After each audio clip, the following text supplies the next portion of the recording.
A lo largo de la historia se suele nombrar a un sinnúmero de personalidades que lograron un cambio de paradigma o que directamente cambiaron el rumbo de la historia. Sin embargo, cuando estas personalidades han sido LGBTIQ+, se ha omitido nombrarlos en la historia, ya sea por su asociación con la homosexualidad o por solo haber sido relevantes en los campos del movimiento LGBT. En este capítulo hablaremos sobre ellos. Personalidades LGBT que marcaron la historia, parte 1. Sylvia Rivera y Marsha P. Johnson. Sylvia, transgénero neoyorquina de ascendencia latina, abandonada por su padre y huérfana por parte materna, dejó su hogar y comenzó a trabajar sexualmente a los 11 años. Marsha, o Malcolm Michaels Jr., identificada como gay, travesti o drag queen, dependiendo de con quién se hablara, nacida en New Jersey en el seno de una familia afrodescendiente numerosa con formación cristiana y graduada de la Edison High School, dejó su casa a los 17 años trabajando como mesero en Greenwich Village, barrio que podrás recordar de Friends, Doctor Strange y Los Hechiceros de Waverly Place. Marsha fue una de las primeras drag queens en Stonewall Inn, el emblemático bar ubicado en Christopher Street 53 en dicho barrio. En 1969, cuando la policía irrumpió en el bar, Marsha estuvo a la vanguardia del levantamiento contra la policía en los disturbios de Stonewall.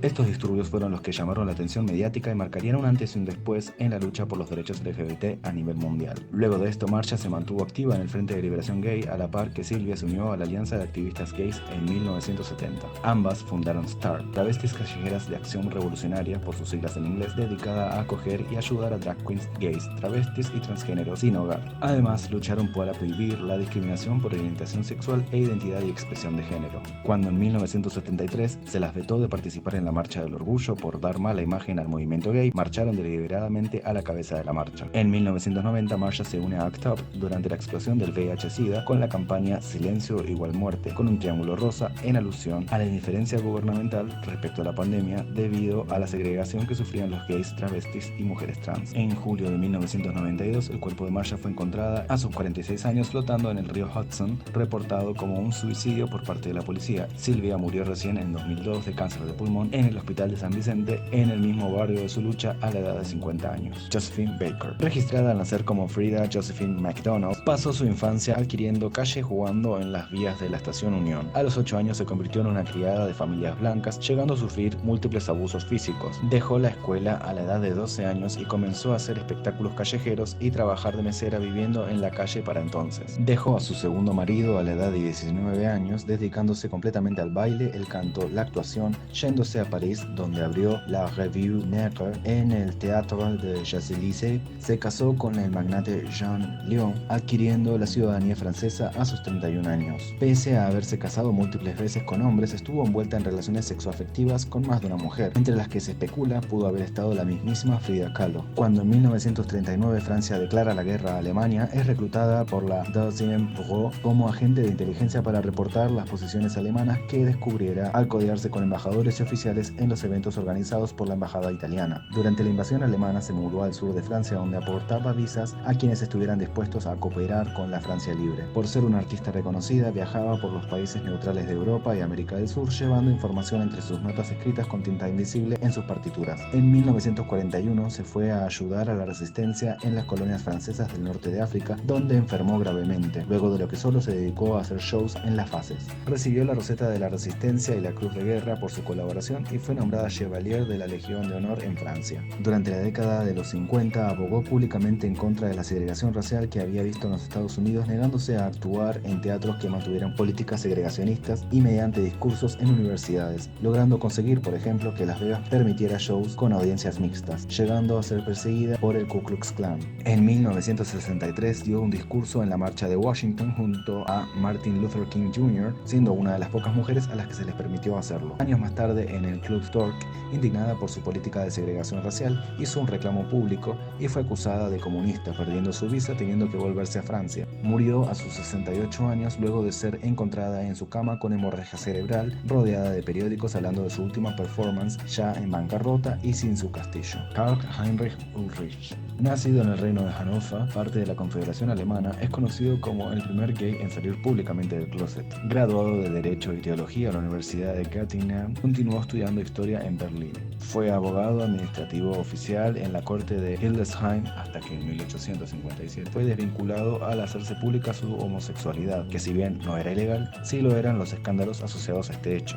A raíz de esto se muda a Burgdorf hasta que a sus 34 años fue vetado de ejercer su profesión. Entonces después comenzó su trabajo como periodista para uno de los periódicos más importantes de la época. En 1862 salió del closet con sus amigos y familia usando el término urning y comenzó a escribir bajo el seudónimo de Numa Numanti. Acuñó palabras inspiradas en el Simposio de Platón y así estableció sus ideas respecto a la homosexualidad masculina, la heterosexualidad, el lesbianismo, la bisexualidad y la intersexualidad desde una perspectiva naturalista. Al poco tiempo, en 1862, comenzó a publicar con su verdadero nombre, saliendo del closet públicamente y defendiendo a un hombre que había sido arrestado por ofensas homosexuales, llamando a la abolición de leyes que penalizaban la homosexualidad, concientizando sobre el amor homosexual y promoviendo el derecho al matrimonio urniano. Sí, así llamaba el matrimonio gay. Abogó públicamente por la igualdad de derechos para los homosexuales en el Congreso de Juristas de Múnich y comenzó a ser perseguido por las autoridades, sus libros confiscados y sus artículos censurados. Fue encarcelado al oponerse a la anexión de Hannover a Prusia. Finalmente, durante su autoexilio en L'Aquila, en el Reino de Italia, recibió un diploma de honor por parte de la Universidad de Nápoles y continuó con sus publicaciones, muriendo por causas naturales en 1895 a los 69 años. Hoy en día hay calles con su nombre en Berlín, Múnich, Hannover y Bremen. Michael Dillon. Michael nació como Laura en 1915 en Inglaterra, hijo del heredero al baroneto de Lismullen, Irlanda, graduado del St. Anne's College, parte de la Universidad de Oxford para mujeres. En 1939 comenzó el tratamiento con testosterona con un médico y fue derivado al psiquiatra, lo que desató un rumor en el pueblo, por lo que decidió irse a Bristol. Allí trabajó en un garage, pronto fue promovido a conductor de grúa y guardia durante el Blitz. Durante una internación por hipoglucemia, llamó la atención del Dr. Harold Gillison, quien ofreció ayudarle a cambiar su certificado de nacimiento mediante un diagnóstico de hipospadias. Este era uno de los pocos cirujanos plásticos de la época con experiencia en faloplastias debido a los soldados de la Primera Guerra Mundial. En 1945 Michael comienza medicina en el Trinity College. Entre 1946 y 1949 atravesó un total de 13 operaciones incluidas mastectomía y faloplastia. En su libro Self, A Study in Ethics and Endocrinology plantea que cuando la mente no encaja en el cuerpo,